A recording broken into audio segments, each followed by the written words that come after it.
You don't know flag. Thank you, Sergeant Satchel. Thank you, Sergeant.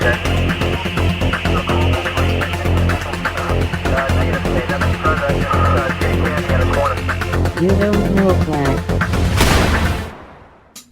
Welcome to You Don't Know Flag, a podcast full of stories about retro gaming, retro computing, video games, arcade games, and technology from a guy who was there and still is.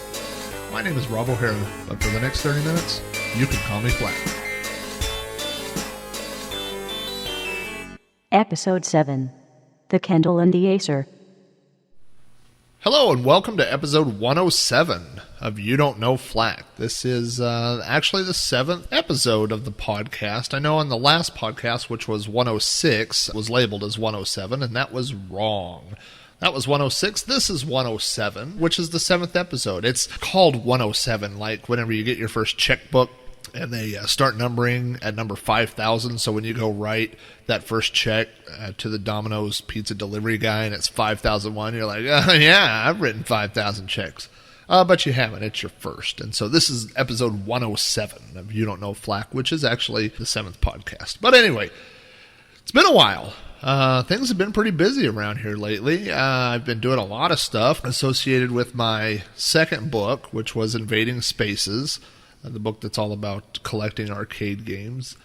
A couple of weekends ago, I attended OEGE, the Oklahoma Electronic Game Expo, where I had a booth. I was signing books and selling books, and I also gave a presentation about the history of arcade games and collecting arcade games, so that was fun. And then last weekend, I attended Nauticon, which is the hacker conference that takes place up in Cleveland, Ohio. Nauticon is super fun. It's a lot different than DEF CON and some of the other hacker cons that I've attended in the past. Nauticon is more focused on now the cat is attacking the blinds in the middle of the podcast.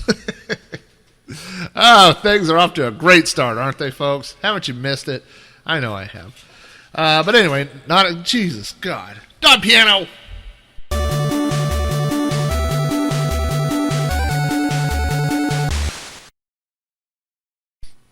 Nauticon's a little bit different than a lot of the other hacker cons that I've been to, like DEF CON, and it's more focused on creativity and, creating things, and there was just some super cool people there.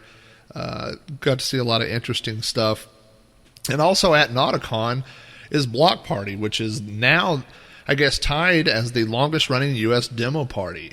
So if you remember the old, computer demo scene, it's those guys, and it's people that are still making demos. And I tell you what, if you ever want to be just completely blown away with stuff that people are doing, you should definitely attend Block Party. Just a bunch of super cool guys. Lots of neat stuff going on there. But anyway, I've had a week away from travel, so that's good. And so we're going to go ahead and get into episode 107 here. I'm going to be talking about two things that I recently bought, which are the Amazon Kindle and the Acer Netbook. So let's go ahead and get started with episode 107.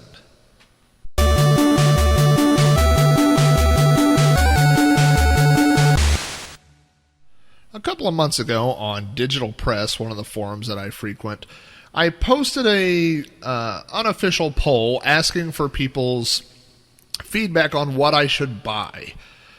My interest was in reading books in a mobile and digital fashion. I am not the world's most proficient reader. In fact, I am probably one of the world's least proficient readers. I don't read as much as I would like, and I have blamed that on technology. I don't like physical books, which sounds like an odd thing to say.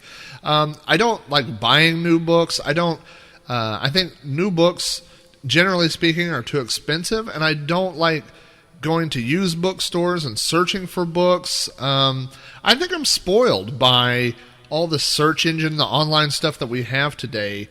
If I want an album, I just go online, search for the album, and get the album. Either I go through iTunes or, BitTorrent or whatever, means. It doesn't matter. The fact is that from my fingertips, I can search the globe instantly. And I can't do that with physical books. It's this big, long, involved process of finding books. So I had kind of narrowed down my search into 3 different products. Number 1 would be reading books on my phone, which I almost immediately ruled out. I have the Samsung Blackjack 2, and I considered upgrading to either getting the iPhone or an iPod Touch and reading books on that. But boy, the screen just seems too small. So based on that, my other 2 options were either the Amazon Kindle 2, which was just recently released, or getting a Netbook, one of the small form factor laptops, basically, that are floating around. And so I posted this poll on Digital Press to ask people what their opinion was. And I got so many good responses supporting both purchases that what I finally decided to do was just go ahead and buy both. And which I do that sometimes. But I thought, you know what, I'm going to try both of them out. So basically what I'm going to talk about, I'm going to give a review of the Kindle 2, and then I'm going to give a review of the Acer 9-inch screen, or the Acer 9 Netbook. And for the Acer, of course, I'll talk more than just about, reading books. I'm going to talk all about that. But first of all, I'm going to go ahead and get started talking about the Amazon Kindle 2. Now, the Kindle, as I'm sure most of you know, is what they call an eBook reader. And what does that mean? Well, it's a thing that looks like a book. It's the basic size and shape of a book, but it reads eBooks. The Kindle is designed to read Amazon's eBooks, which means you can go to the Amazon store through your Kindle or through your email and purchase books, and it will magically wirelessly send the books to your Kindle.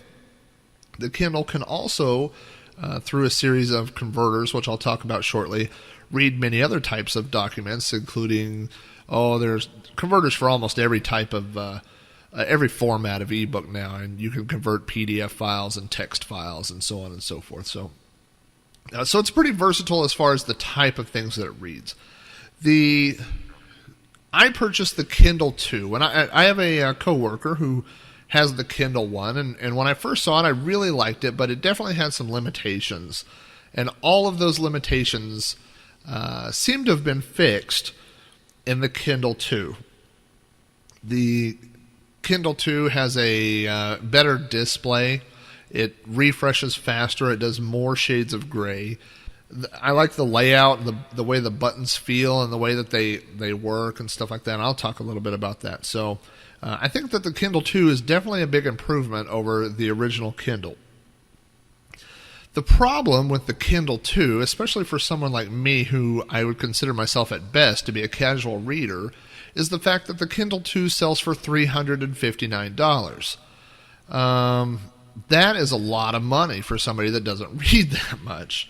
Additionally, the Kindle 2 does not come with any sort of protective covering, which, it basically it would be like buying like a $300 flat screen something and then just carrying it around and throwing it in your bag. I mean, the thought of that just, there are several reviews online from people that said, I bought my Kindle and the screen is already scratched within the first week. So with your $359 purchase, you're going to figure in a $30 case. So with shipping and tax, now you're over $400, which is kind of the price that I refer to when people ask me what I paid. I say I paid $400 for the Kindle. And that is a sizable chunk of change, especially, like I said, for somebody that doesn't consider themselves to be that much of a reader.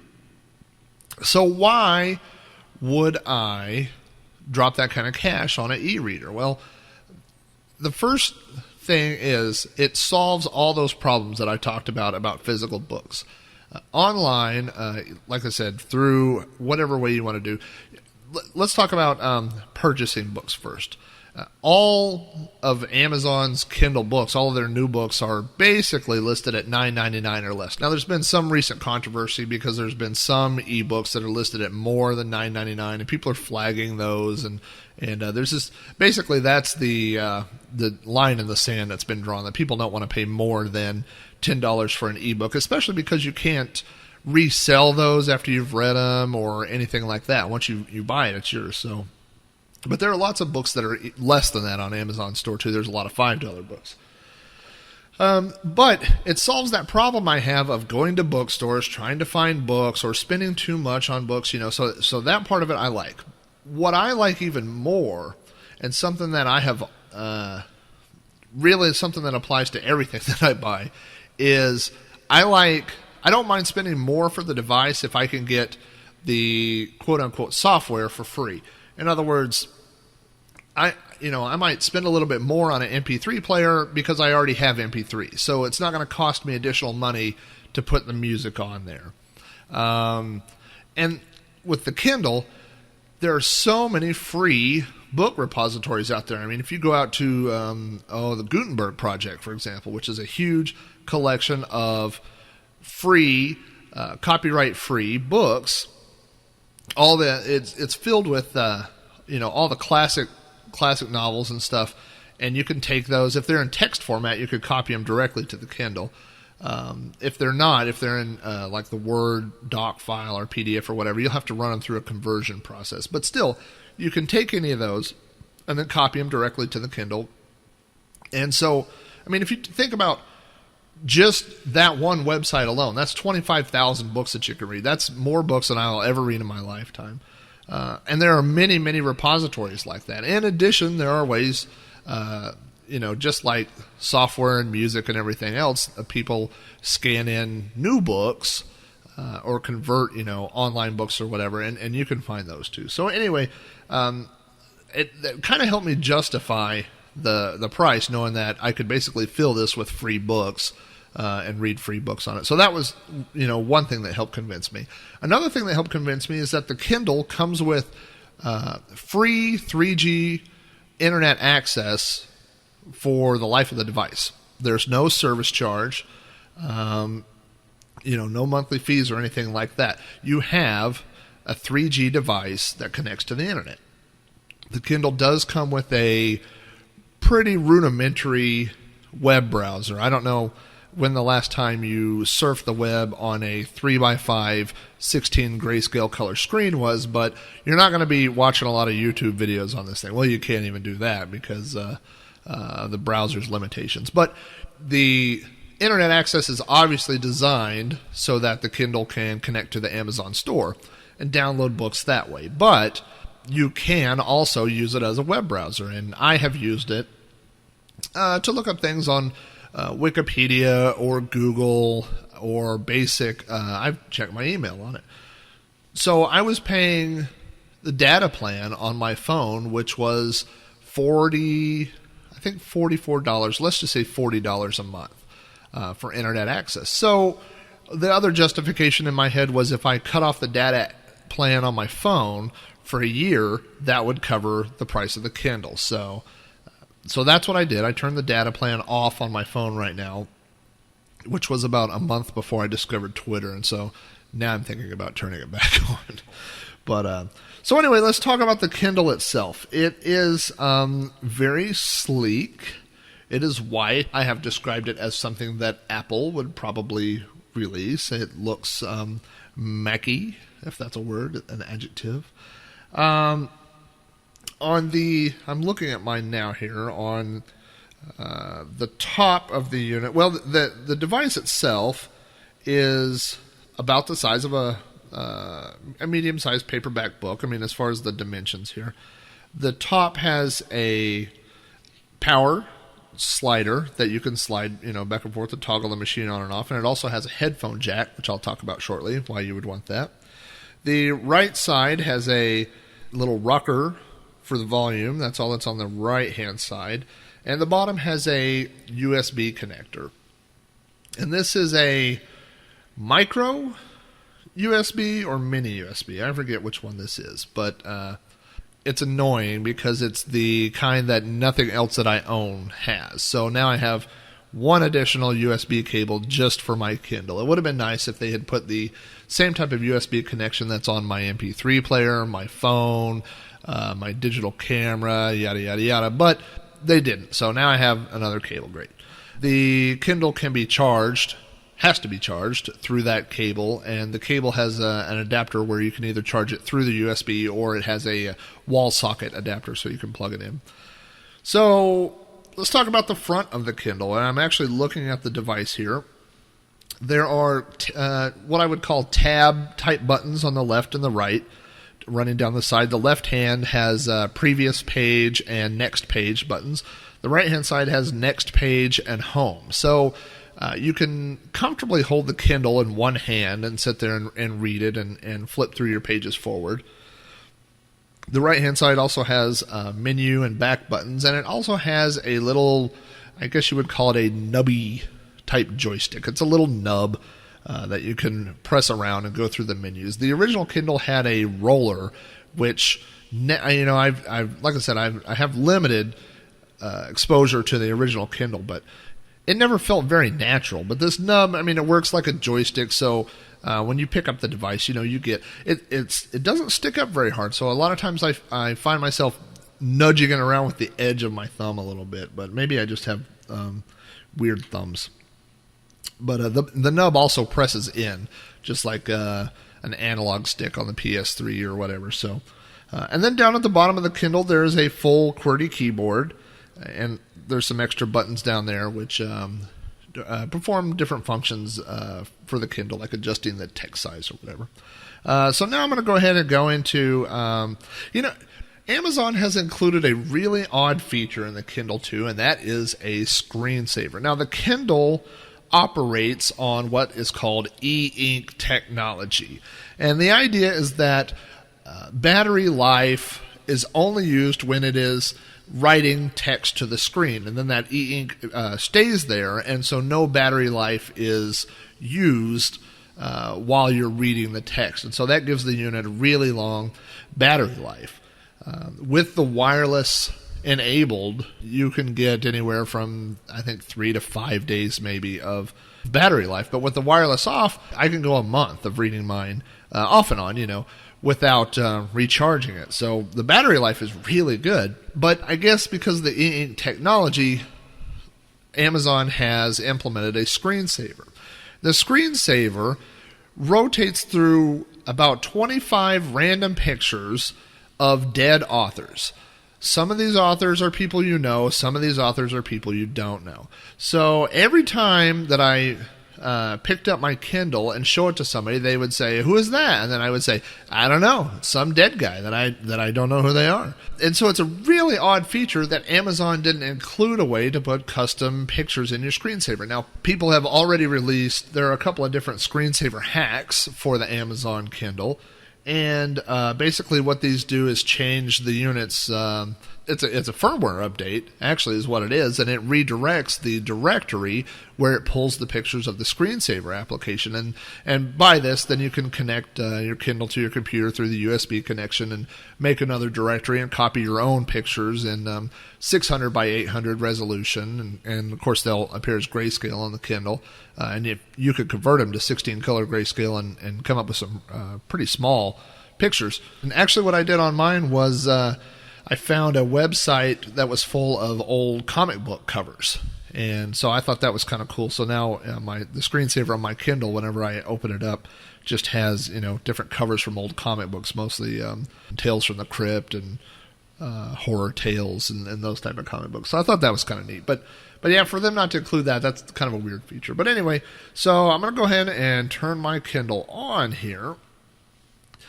And when the Kindle turns on, you are presented basically with a list of the books, the readable files that you have on your Kindle. One of the major annoyances that I see with the Kindle is that there is no way to do custom organization of your books. The Kindle has 3 or 4 built-in sorting methods. You can sort your books alphabetically. You can sort them based on last time they were accessed or added to that, and that's fine. But what you can't do is create folders. Now this becomes a problem because the Kindle has 2 gig of internal storage. And if you've messed with, 2 gig in today's world just doesn't really sound like a lot. I have a 4 gig SD card in my digital camera, so 2 gig seems fairly limited. But when you start looking at all these eBooks that are really, really small in size. 2 gig of storage will go a long way. But the problem is going to become finding anything. Now, you can actually type, on the Kindle and go through, the search features if you're looking for something by a specific author or something in the title or whatever. But it would be much simpler to be able to have folders to where I could organize, my computer books, fiction, nonfiction, something like that. So that's something that would not surprise me to see in a Kindle update. Not too far down the line. But anyway, so now I'm looking here at my list of books, and you can move around with your little nub. And I'm going to open up a book that I recently read by Ray Bradbury called Zen and the Art of Writing. And so the book loads up really fast. It's already open. And just like a normal book, you can start flipping through the pages. Now, some neat features when you are reading is that with that little joystick nub, I could go highlight any word that I'm reading, and it immediately links to the unit's dictionary. So like I just highlighted the word barrel, and immediately down at the bottom it pops up and says a cylindrical container bulging out in the middle, traditionally made of wooden staves with, and then let's see here, hit enter to go down for more. It just takes up a little small part of the screen. Oh, and so when I hit more, it actually pulls up the entire entry. A cylindrical container bulging out in the middle, traditionally made of wooden staves with metal hoops around them. And then it has, oddly enough, it does not have a definition of that has anything to do with Donkey Kong, which is too bad. So, if you're reading a book or whatever, and there are words, you don't have to stop and look them up. Now, you can also, there are links from here where I can send that directly to Google or to Wikipedia from right here, which is kind of cool. So, it's a lot more interactive than a, regular, what you'd call a regular type book.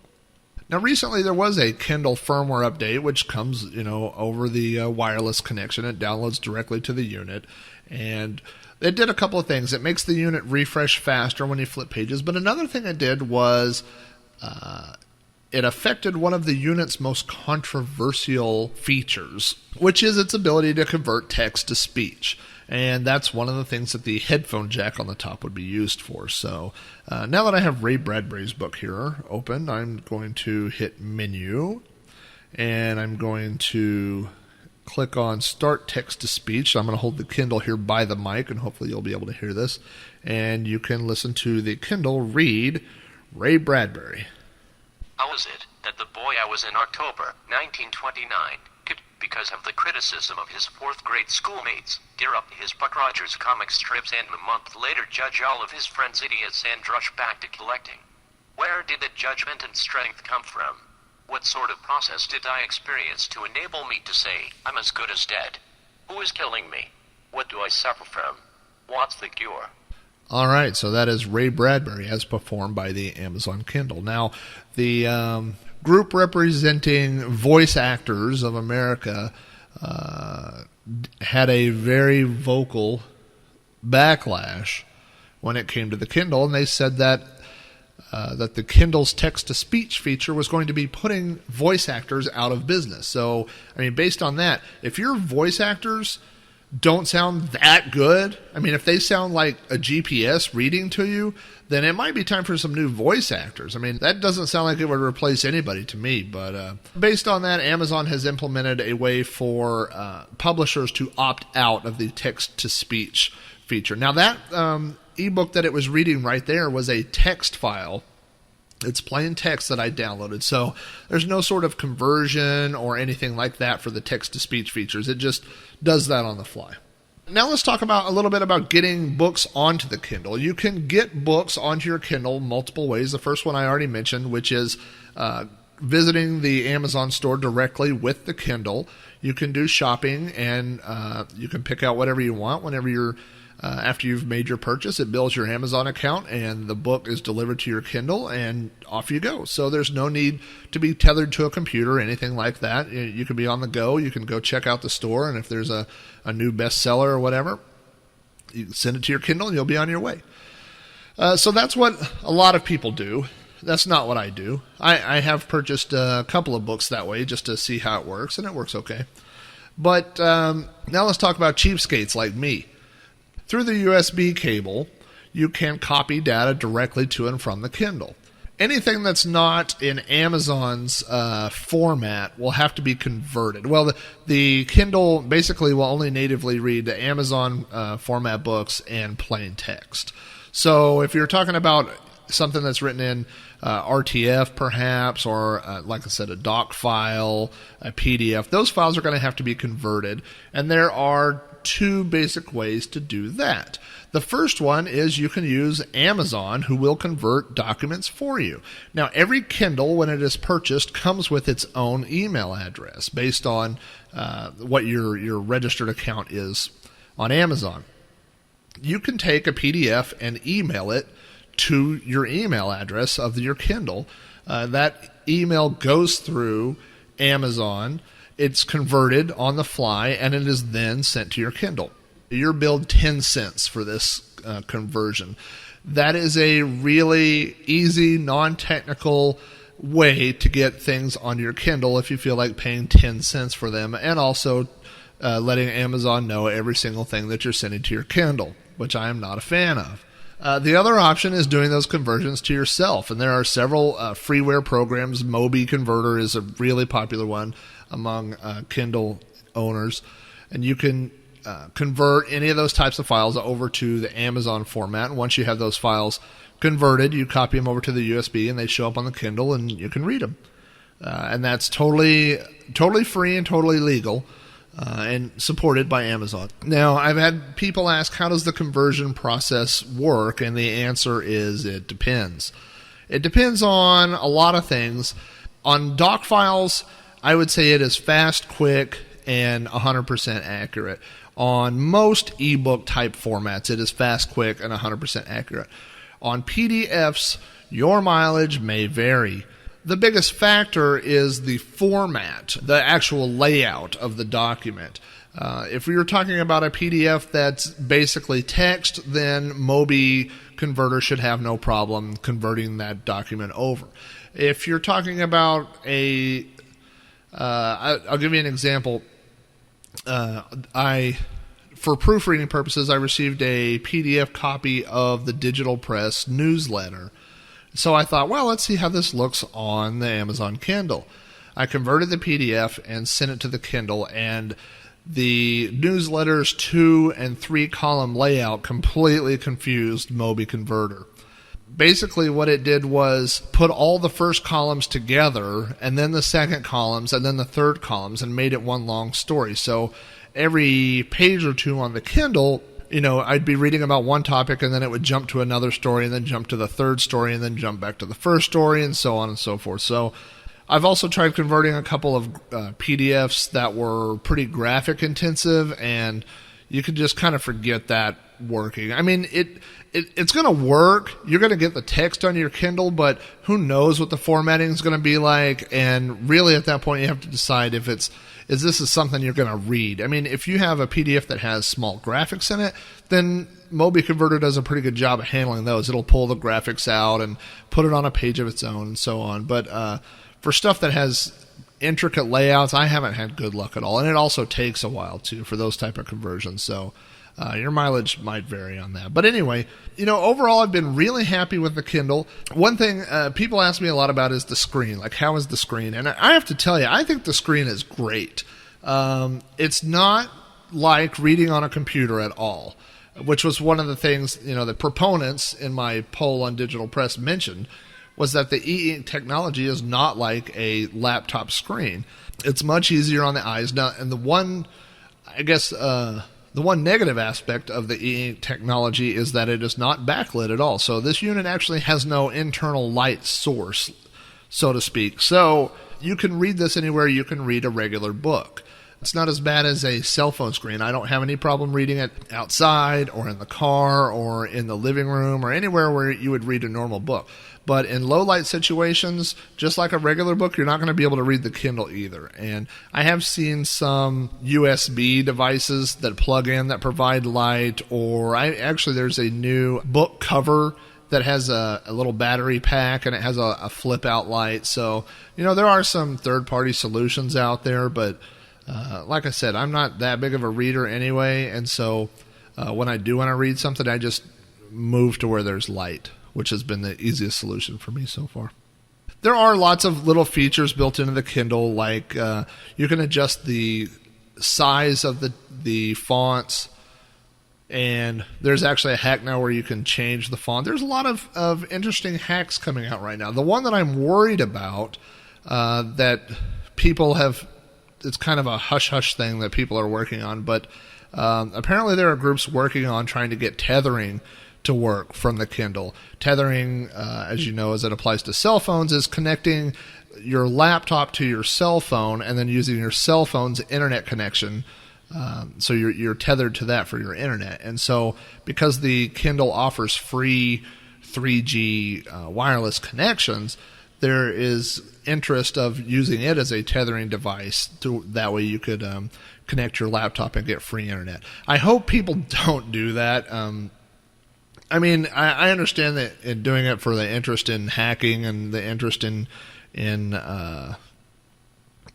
figuring out how things work, and that part's okay. But what I'm worried about is that based off that, then we may see Amazon implement security features. They may start looking more heavily at traffic or limiting people's traffic each month. And like I said, nobody who owns this is using this as their primary or secondary or probably it's, as far as web browsers go, it's pretty far down the list. I've used it in a pinch. I've used it, to look up words or things like that, and I've used it, obviously, to connect to the Amazon store. And occasionally I've used it to look up something on Google when I'm out. But I think the Kindle audience are people that are probably pretty well connected anyway. They probably have other ways to get online. So I hope that abuse of that doesn't end up ruining it for everybody else. But anyway, we'll see how that goes. Hey, my screensaver just kicked back in, and now I'm looking at Richie Rich comic book cover on the Kindle. So in summary, I enjoy the Kindle. It has caused me to read more than I was reading, and I don't know if that's because it's more convenient. I mean, I think it is, and it's easier to get the books that I want to read, so those are pluses. Plus, every time I look at the damn thing, I feel so guilty for spending $400 on it that I'm like, oh God, I really should go read. So that's another part of it. One thing I mentioned in my initial blog post a couple months ago when I got the Kindle 2 was even though it looks like a book and it has the same basic form factor as a book, mentally, you're not going to treat this thing like a book. You're going to treat it like a $400 device, which means you're going to be very careful about leaving it, laying around in a restaurant or, on the dash of your car, things like that. So, it's convenient in one way. It's more convenient than physical books. I mean, you could carry a lot of books with you, and you could search the books, have the books read to you through the text-to-speech, things like that. So, in one way, it's a lot more convenient. But in another way, it's not like a book. You're not just going to leave it laying around. Recently, I took my trip to Cleveland. I stopped at a restaurant. It was a Chinese buffet. And I hate eating by myself. Don't you hate that? Like when you're on a trip and basically, you could either do room service in the hotel, you could go to a fast food place and go through drive-through and then eat it in your car or back at the hotel room. Or eventually, when you've gone on, I've been working and traveling for 15 years now, so eventually you have to suck it up unless you want to eat fast food on, weeks at a time, and go to restaurants by yourself. So that, I thought, well, the Kindle will make that easier. So I went to this Chinese buffet and I took my Kindle with me, and immediately I realized I had this logistic problem where I was not going to leave it at the table sitting by itself. So here I am, with the Kindle tucked under my arm, scooping out piles of sweet and sour chicken and frozen sushi. But one thing that is for sure is that if you carry around the Kindle, people are going to ask you about it. And I had several people at dinner, complete strangers walk by and ask me, and the waitress and the guy sitting next to me and several people asked me about the Kindle. And so it's weird. You kind of become this little spokesperson for the product. I don't know, kind of weird, but it's kind of cool too. And then again, you kind of become self-conscious about it. And as the more people that ask you about it, the more you start hanging on to it tightly. But anyway, that's my basic review of the Kindle 2. I do enjoy it. I think it's a good reader. I think there are some minor software flaws that doesn't seem to me to be anything that can't be fixed through some firmware upgrades. But I do enjoy it.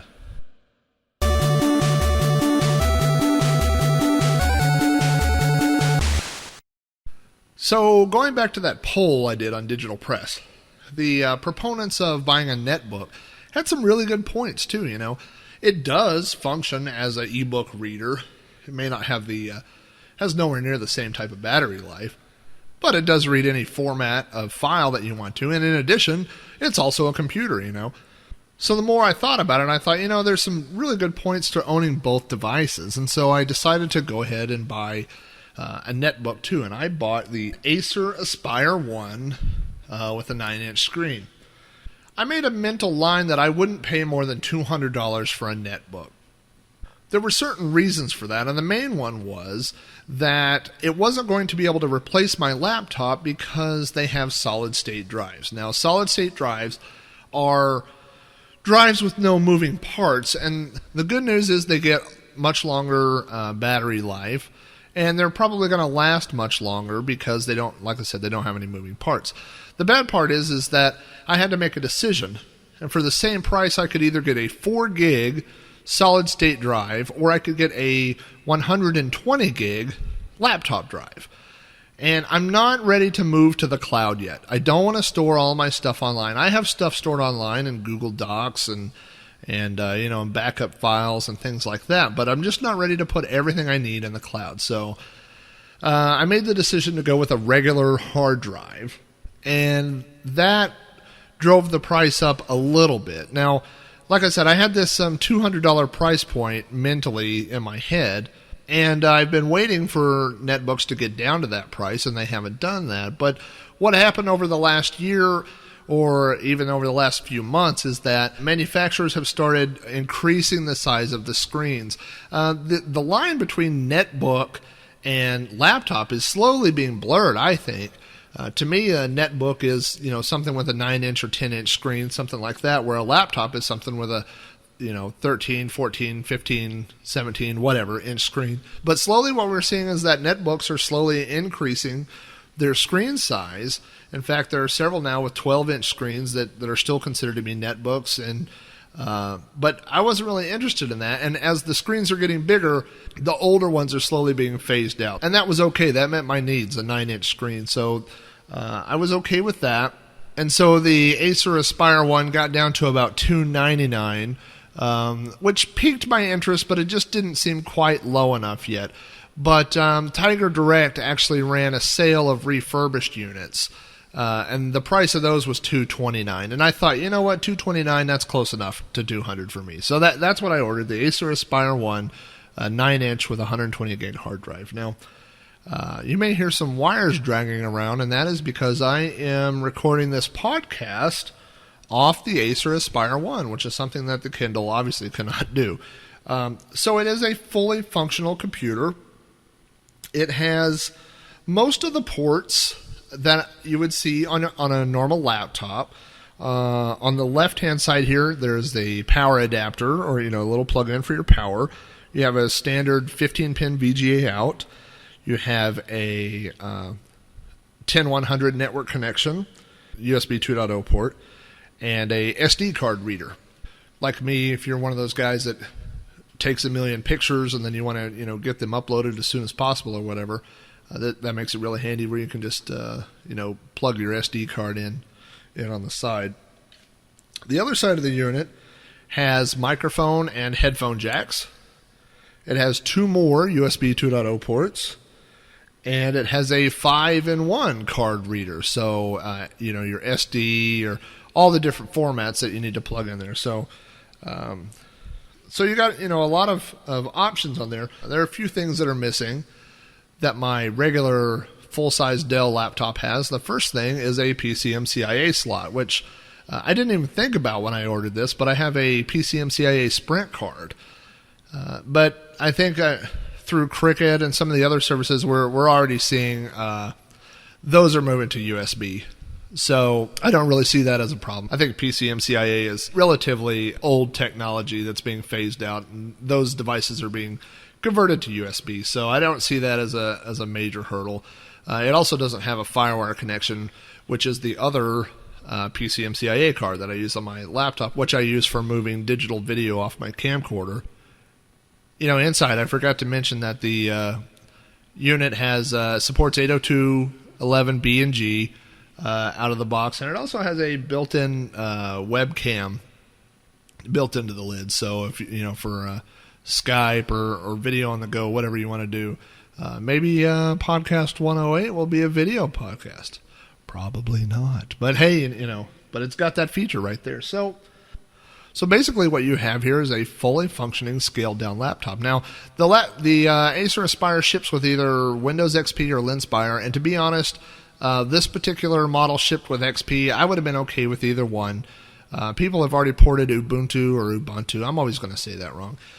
Fedora and several other Linux flavors to the Acer Aspire. There are different. There have been a lot of quirks about getting the wireless to work and about getting the machine to wake up after suspending, for hibernation or whatever. But those problems are being worked on, and so whatever the OS of choice of yours, I still have XP on mine. In fact, it came with XP Home, so I basically had the unit for about 12 minutes before I made a ghost image, a Cronus image of the drive, and then formatted it and threw XP. And Acer has all the drivers, all the XP and Linux drivers available on their website. So I didn't have any problem reloading it with XP Professional and joining it to the domain. It has an Intel Atom processor running at 1.6 gigahertz, and it has a gig of RAM. So like I said, Video Vegas or Sony Vegas 7 right now is not having any problem running on it as I'm doing this podcast. And I've not had any problems with any other software than normal software. For the most part, I have been using it as a netbook, which means I've been doing a lot of Google Docs and, online type things. And I haven't had any problems with that stuff. So it runs as good as any 1.6 gigahertz machine with a gig of RAM as you would expect it to run, So that hasn't been a problem. Now I will tell you the things that I do not like about the Acer Aspire. And I don't think that, some of these are specific to the Aspire, but I think a lot of these are going to apply to netbooks in general. The first one, let me tell you two things that apply specifically to the Acer Aspire. Number one is the unit's finish. Now, the actual case is gorgeous. It is a blue sparkle type paint. The only thing I can liken it to is every dune buggy I ever saw in the 1970s. That's exactly what it looks like. It's a little bit more subdued than that. It's a dark blue, but in the light, it's just there's these little sparkles in there, and it's very shiny, and it's a really good looking netbook. The problem is that, number one, it is a fingerprint magnet. Every time, it looks like I've just walked, like I've eaten an entire grease pizza and just rubbed my hands all over it. If I'm ever murdered and someone steals this thing, this will have fingerprint evidence for life. It is covered in fingerprints. So, and I'm not, I'm not that greasy of a guy, I don't think. But yeah, so the finish, number one, it's just a fingerprint magnet, and then number two, there are multiple scratches all over the unit already. I've carried this unit basically in my laptop bag in my backpack has two pouches, and they're both padded and separated, and my laptop's in one and this sits in the other. So there's really not anything else in there for it to be scratched by. So I'm not sure where these scratches are coming from, but it does appear to be pretty easily scratchable. Now, if you looked at the website, I put a picture up on this same blog post of the sticker that I recently applied to it, and I found the sticker on eBay. There's a guy selling, this was a 5x7 Space Invader sticker. I thought that was kind of appropriate, so I stuck that on the back. And there are lots of different stickers. People want to make their laptops unique. It's I don't know, maybe that's just a nerd thing, a way of people express themselves. But So I did that, to express my individuality and to make my machine unique, and more importantly, to hide all the scratches that have developed in the last month on the back of this thing. So, whatever. But that's one thing about the Acer. And another thing about the Acer Aspire is the touchpad. Now, my Dell is old enough that it has not only a touchpad, but it also has the little finger nubby, whatever you want to call that thing, in the middle of the keyboard. And the Acer Aspire doesn't have that. So you're either going to have to use a USB mouse attached to the machine or use the touchpad.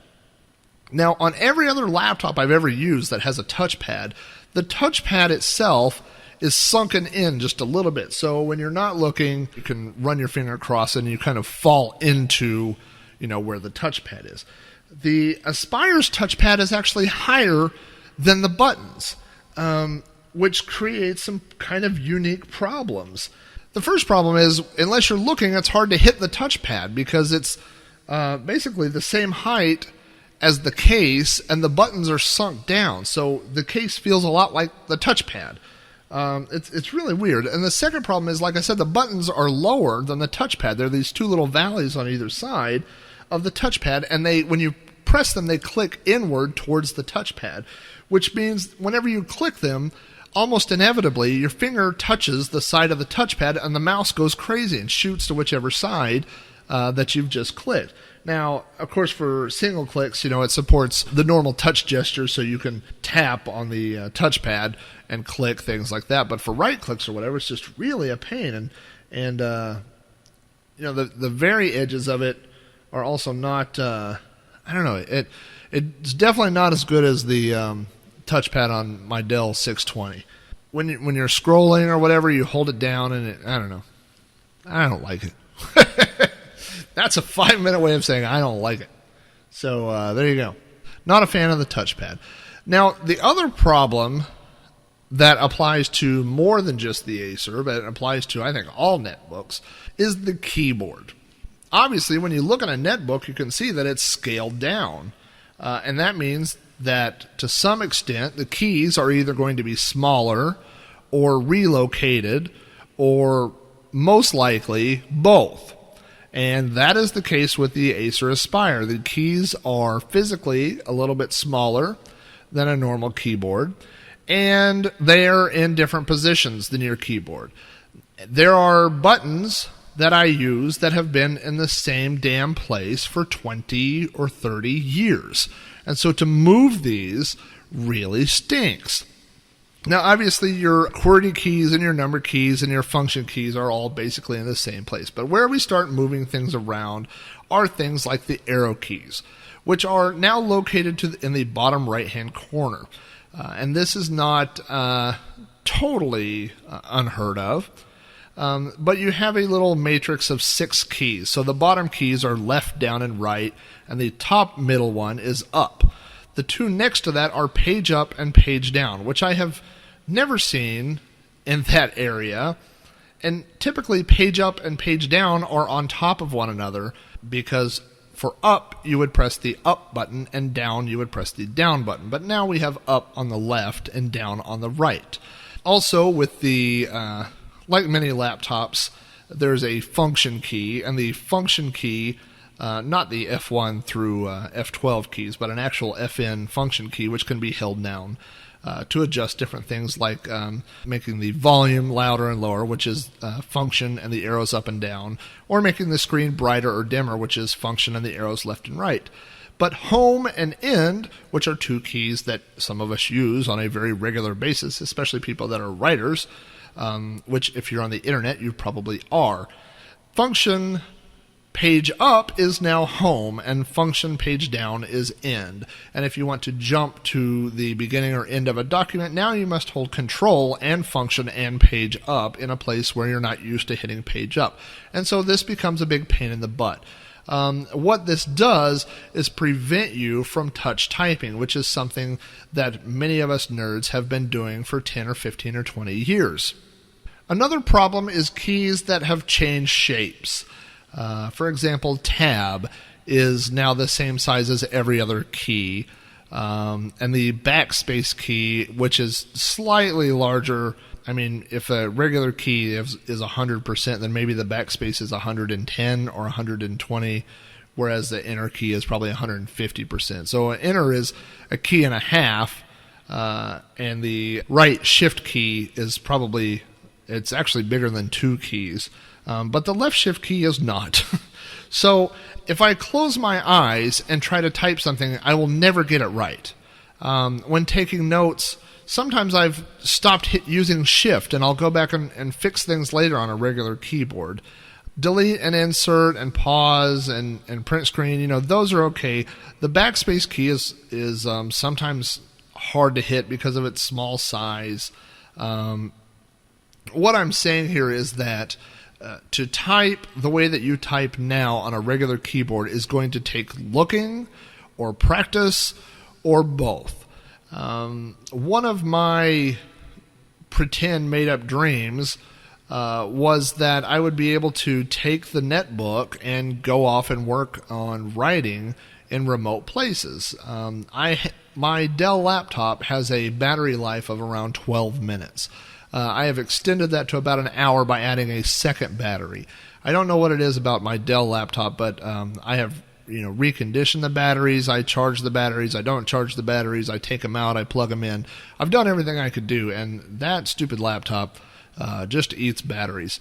With the Acer Aspire, just doing normal type, web activity or whatever, I get around 3 hours of battery life. Up to 3 hours, between 2.5 and 3, depending on what I'm doing. So, and you're not going to, be killing your battery life with a DVD drive because it doesn't have one. My thought was that I would be able to, go park out by the lake or go, wherever it is that other writers that are writing things write. So I thought that would be a good idea. And as far as mobility and portability, it does offer that. The screen is plenty big enough for anything that I need to do. It's plenty big for writing. It's plenty big for surfing the web and checking email. I don't have any problems with that. But the problem I have is typing with any sense of accuracy or speed on this keyboard. And like I said, I can't nail that specifically to the Acer Aspire. And really, it's a problem with netbooks in general. It's not a problem, it's the design. And the design is to make a smaller unit. It's like complaining that the keyboard on your phone is so small. I mean, nobody wants to lug around a full-size USB or Bluetooth keyboard and use it on their phone every time they want to text somebody. So, it really just takes some getting used to. It takes, I guess I'll say it takes more getting used to than what I was expecting. And that's the key right there. I mean, I figured that it would take a little bit, but I'm still getting used to it a month later. The other problem is that now I have a Kindle and a laptop and a netbook. And the netbook has ended up in third place as far as use right now. So if it were my primary machine, I would probably be, would be used to the keyboard by now. But still working on it. So, but I do enjoy it. As far as the netbooks go, I don't have any problem with the Acer over any other one. I'm an emulator fan. I've already copied over my Commodore emulator and ROMs, and I've got MAME on there, and I run those things with a USB joystick, and I haven't had any problems with that kind of stuff. On my last road trip, I used it to play MP3s, broadcasting those to the car, no problem with that. So it's basically it's a processor-wise lower end, but it's a fully functional laptop that's smaller. It's bigger, slightly bigger than the Kindle in its case. I'm just overlaying it right now, and it's a full inch wider, and with if you include the battery, it's a full inch deeper as well. So it is a little bit bigger. I don't carry a purse, but if I did, that would be odd. But for the ladies out there, I think this would easily slide into most purses. That shouldn't be a problem. And for guys, I don't know that you would get this in a pocket. Maybe of some pretty big cargo pants, you might. But it's light enough that you can carry around, and it's not a big issue. So it's definitely portable. It definitely runs everything that I need it to run. And with a little bit more time on the keyboard, maybe I'll get a little bit more proficient with that. So, here we are, around the hour mark again, and I hope you enjoyed this episode of 107, talking about the Kindle 2 and the Acer Aspire. And we're going to try and stay on track at least once a month, maybe slightly more than that. I'll probably be talking more about Nauticon and Block Party on the next episode, so if that con scene and OEGE, the Oklahoma Electronic Game Expo, and actually there are rumors now of OVGE, the Oklahoma Video Game Expo, returning to Tulsa, Oklahoma this fall. So I think next episode we're going to be talking about all those conference things like that, so that should be pretty cool. So keep an eye on the website. The website is robohara.com. There's an RSS feed for the podcast and an RSS feed for the website, so sign up for those. I am now on Twitter, twitter.com. You know why? Because I'm the last person. Once Oprah is on Twitter before me, I should just kill myself. I don't even know how this happened, but I left this morning, my building, and my doorman said, "I hear you're tweeting today." And I said, "Yeah, you're Twitter?" He goes, "I don't even know what it is." You know what? If people want to read about where I'm eating, or the regulatory of my bowel movements, or anything else like that, you could find me on Twitter, twitter.com. My user ID is Commodore, just like the first book, COMMODORK. I'm on Facebook. I'm on MySpace.